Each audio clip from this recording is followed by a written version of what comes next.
Ladies and gentlemen, welcome to the ChiAmazing show. This is ChiAmazing, bringing you some Magic the Gathering Duels of the Planewalkers 2013.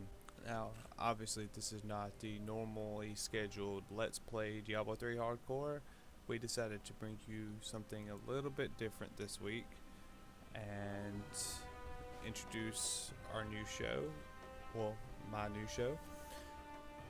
Let me go ahead and give you a rundown about this show.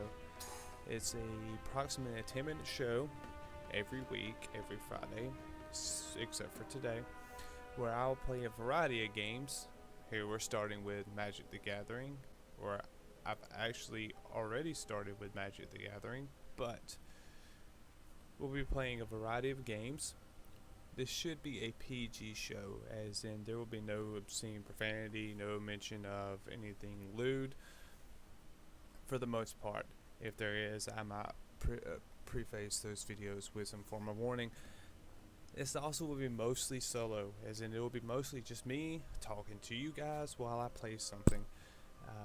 As far as the talking, I will be talking about what game I'm playing, anything newsworthy going on, or that I personally feel like talking about as far as gaming news, etc., etc., and just my general opinion of how things are, how things play. When I say it's mostly solo, however, does not mean it will always be solo. We will occasionally have guests come on and join us. In fact, one of the upcoming games to be played will be StarCraft 2 match between myself and Totemus, so that should be entertaining. Another upcoming game that is being thought about, or at least personally by me, is Civilization 5. I'm interested in playing that, but at the moment we're playing this, so let's go ahead and start our matchup. Pick our deck. Go with the red deck here. Now this week, there's a holiday this week where I live, the 4th of July holiday. And because of that, there will be no recording this week. It will be today's episode here, and we will not pick back up until next Sunday with the Let's Play series again. So it's a long delay in content here. If you really want to hear any of us, Totemus will actually be running a live stream Thursday. I'm not entirely sure on the time or the content, but I will make sure to post a link to his Twitch in the description. Also, like I said before, the series, the ChiAmazing show, will pick up next Friday. So there's a healthy delay there, but it does give me plenty of time to get another game set up and played and all that. And the Let's Play series will pick up Sunday, with us picking it back up from our terrible death due to lag. So speaking of Diablo 3, Diablo 3 recently had a hotfix in which they buffed the drop rate of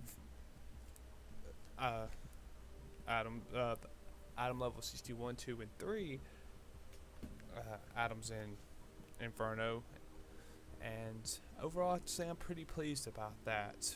The drop rate was really too low, especially in 3 and 4. I actually think it still needs to be a little bit higher, but understandable with the economy and everything that they want to keep it somewhat. But overall I'm pretty pleased with Diablo 3. I feel there's still a good bit of work to do, and I'm actually looking forward to both the PvP patch, which I think is 1.1, and the class balance patch. I'm really curious as to what they're going to change there, especially because there are a good number of skills and runes that are at the moment just severely underutilized or even considerably worthless. So it'll be interesting to see how they do that. Now this is really not the best hand here.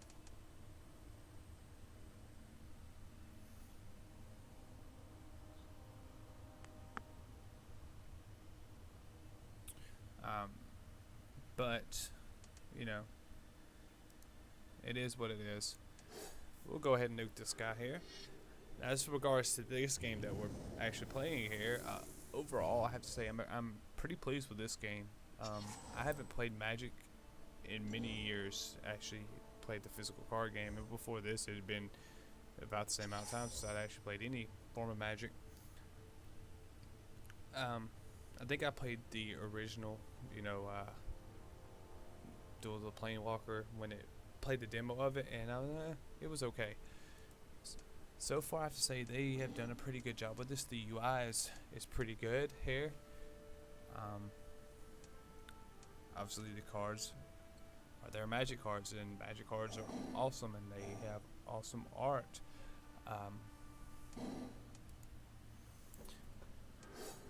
Overall, I have to say it is a pretty good game. If you like Magic, you'll enjoy it. If you don't, you probably won't, but you might. Definitely recommend trying it out if you like Magic, as it is a pretty fun game to play. Now, enough about that. Let's actually focus on the game. Now we are attacking with our flying haste creature we just played, dealing 2 damage to our opponent. This is their first opponent, so it's actually a fairly easy fight unless you just let him do all kinds of crazy stuff. It's pretty straightforward. He's pretty easy to beat. There's a couple things with his deck that can get a little tricky if you let him get those cards out, but we're not going to let him get those cards out, because we are going to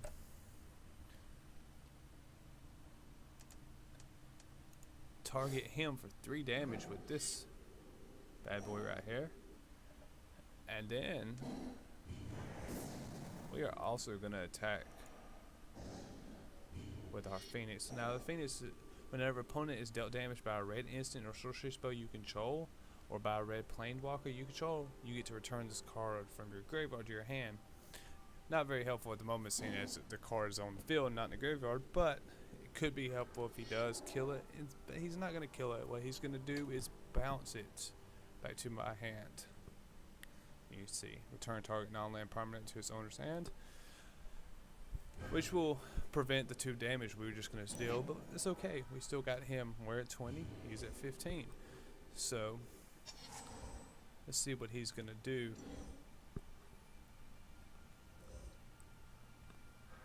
He's going to drop a creature.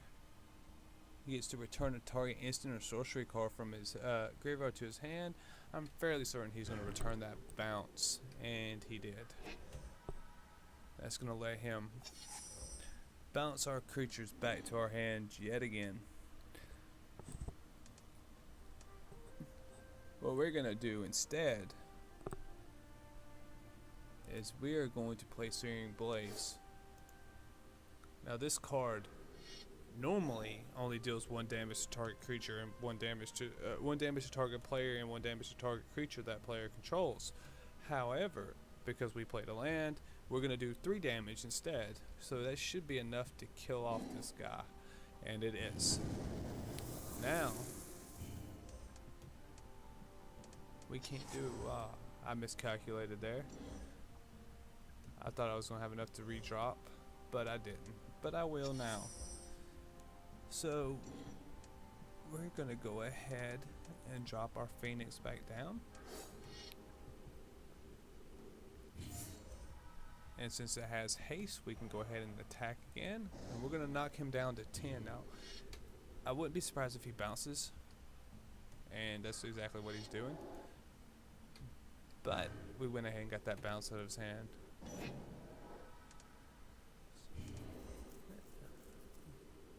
Let's see what he's going to do. He has a lot more land than we do at the moment. We have 5. He has 7.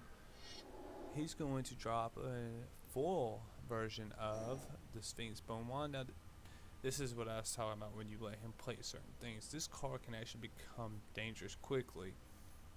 Whenever he plays an instant or sorcery spell, he puts a counter on this card. When he does, he gets to deal damage equal to the number of counters on it to target creature or player. The counters never disappear, so 1 damage, 2 damage, 3 damage. He'll get to where he can quickly ping off ping off creatures, and it becomes rather annoying. But as he has no way to defend at the moment,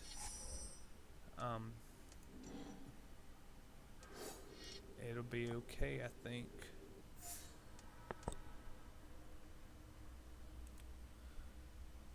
We're gonna go ahead and nuke him for 3 more. And go ahead and burn his life down some more. Attack. Let's see, he cannot bounce or anything. As you can see, he's tapped out at the moment, so we're guaranteed this 2 points of damage. We got him down to 7. We're in a really good spot. In fact, we're almost assured victory here, just from the fact that 7 life. Ooh, he actually plays a creature this round. So 0-4 is really only good for blocking, and it's not going to help him too much at the moment,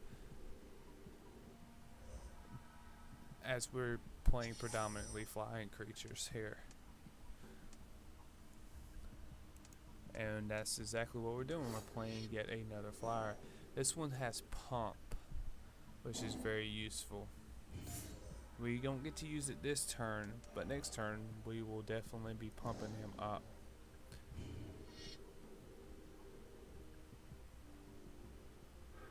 He's gonna bounce. He's added a counter, but he has not pinged anything. Actually, he didn't bounce. What did he play?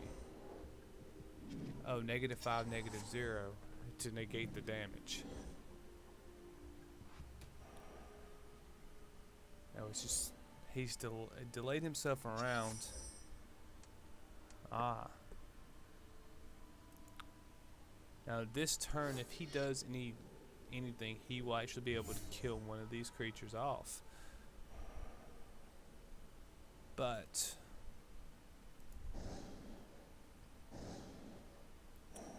yeah, he'll be able to kill one of these creatures off because he'll have 2 counters on it.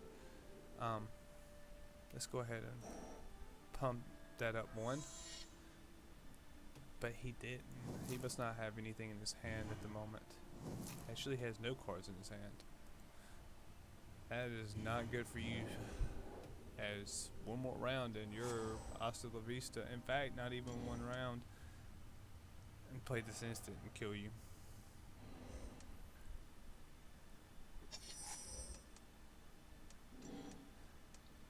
But I'm going to attack for the fun of it. Just attack with everything. Let's see if he can't do anything. There's nothing he can do. Let's pump this guy up here for the lulz here. Hit that massive overkill. -12. Alright. That ends in our victory here. We get a Chandra's Phoenix as a reward. And that will conclude this episode. Thank you guys for watching. Before we go, if there's any suggestions or feedback you'd like to give, be sure to leave comments. Also, subscribe and like this video. Quick shout out to a good friend of mine, DW Hilton, recently started a vlog. I will make sure to put a link in the description so you guys can go check that out. Have fun, guys. See you later.